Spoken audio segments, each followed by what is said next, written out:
జీవితంలో ఎదగాలనే ఆశతో స్నేహితుల్ని నమ్మితే నమ్మిన వాళ్ల మోసం, ఇంట్లో బాధలు ఇవన్నీ తట్టుకోలేక విజయవాడ డాక్టర్ శ్రీనివాస్ కేసులో సంచలనాలు. ఇది ఓ వైద్యుడు తనకు తాను రాసుకున్న మరణ శాసనం.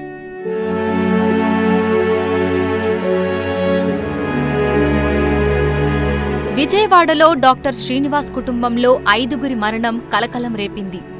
డాక్టర్ శ్రీనివాస్ భార్య, 2 పిల్లల్ని, కన్న తల్లిని దారుణంగా హత్య చేసి తను కూడా ఉరివేసుకుని ప్రాణాలు తీసుకున్నారు. శ్రీనివాస్ ఇంత దారుణమైన నిర్ణయం తీసుకోవడానికి కారణాలు ఒక్కొక్కటిగా బయటపడుతున్నాయి.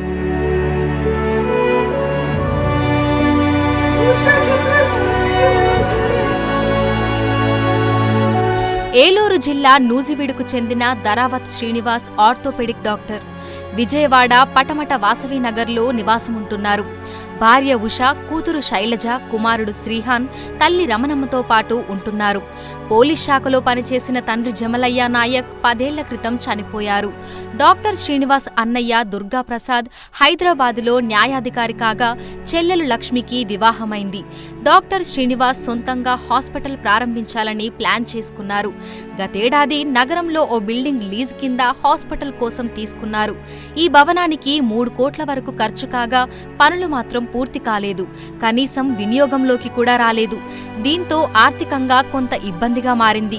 అయితే బంధువులు చెబుతున్న వివరాల ప్రకారం శ్రీనివాస్తో కొందరు స్నేహితులు భాగస్థులుగా చేరగా వారు మోసగించినట్లు ఆరోపిస్తున్నారు. ఆర్థిక ఇబ్బందులతో పాటుగా స్నేహితులు మోసం చేయడంతో 2 నెలలుగా మానసికంగా కుంగుబాటులో ఉన్నట్లు బంధువులు చెబుతున్నారు.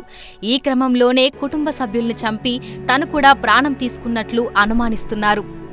సార్, ఎంతకాలం నుంచి మీకు శ్రీనివాస్తో పరిచయం ఉంది సార్? ఈ కుటుంబంతో పరిచయం ఉంది? శ్రీనివాస్ నాకు మెడిసిన్లో జాయిన్ అయినప్పటి నుంచి క్లాస్మేట్ అండి, వెరీ క్లోజ్ ఫ్రెండ్. ఒక రూమ్లో ఉండేవాళ్ళం హాస్టల్లో 96లో. 2002 వరకు కలిసే ఉన్నాము. తర్వాత నేను పీజీ చేయడానికి ఇంకో కాలేజ్ కాకినాడ వెళ్ళాను, తను వైజాగ్ వెళ్ళాడు. వైజాగ్ వెళ్ళిన తర్వాత అక్కడ కూడా 3 ఇయర్స్ ఉన్న తర్వాత విజయవాడ వచ్చాడు. విజయవాడలో హాస్పిటల్లో జాబ్ చేసేవాడు. ఒక 10 ఇయర్స్ జాబ్ చేశాడు. జాబ్ చేసినంత వరకు బాగానే ఉన్నాడు. 2 ఇయర్స్ బ్యాక్ మట్టికి హాస్పిటల్ పెట్టాడు. అది పెద్దగా రన్ అవ్వలేదు. వన్ ఇయర్ అయిపోయింది. అది రన్ అవ్వలేదు. దాంతో కాస్త డిప్రెషన్లో ఉన్నట్టుగా అనిపిస్తుంది. మా క్లాస్ ఫ్రెండ్స్ అందరం వాట్సాప్ గ్రూపుల్లో రీయూనియన్స్ అలా చేసుకుంటూ ఉంటాం. వాటికి దేనికి వచ్చేవాడు కాదు. అందరం కాల్ చేసి పర్టికులర్గా రమ్మని అడిగేవాళ్ళం. కొంచెం రిజర్వ్డ్గా ఉన్నాడు. ఈ ఫ్యూ ఇయర్స్ నుంచి చాలా రిజర్వ్డ్గా మెయింటైన్ చేస్తున్నాడు. అంటే ఎలా ఉండేవాడు సార్ మీతో? 20 సంవత్సరాల నుంచి బంధం ఉంది. ఎలా ఉండేవాడు మీతో కానీ, కుటుంబంతో కానీ ఎలా ఉండేవాడు శ్రీనివాస్? చాలా మంచివాడండి. అసలు ఎలాంటి ఎవరితో కూడా గొడవలు అంటూ ఏమి ఉండవు. ఫైటింగ్స్ అని గొడవలు కానీ ఎలాంటివి ఏమి ఉండేది కాదు.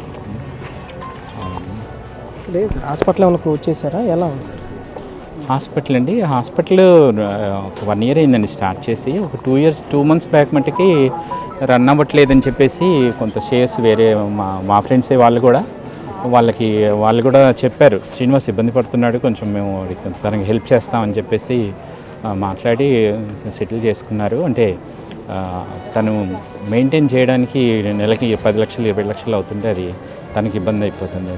రావాల్సిన ఇన్కమ్ కంటే తిరిగి పెట్టాల్సి వస్తుందని చెప్పేసి కొంత పార్ట్నర్షిప్ వేరే ఫ్రెండ్స్కి ఇస్తే వాళ్ళు బేర్ చేస్తున్నారు. అది ఆత్మహత్య చేసుకునే సాహసం చేయగలుగుతాడంట సార్? మీకున్న 25 సంవత్సరాల పని మేము ఎప్పుడు ఎక్స్పెక్ట్ చేయలేదండి ఇలా చేస్తాడని.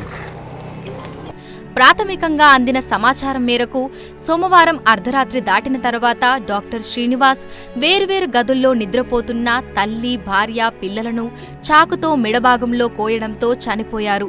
ఆ తరువాత శ్రీనివాస్ మంగళవారం ఉదయం ఇంట్లో ఉన్న డబ్బులు, బంగారం ఓ బ్యాగులో పెట్టి తీసుకెళ్లి తన కారులో పెట్టారు.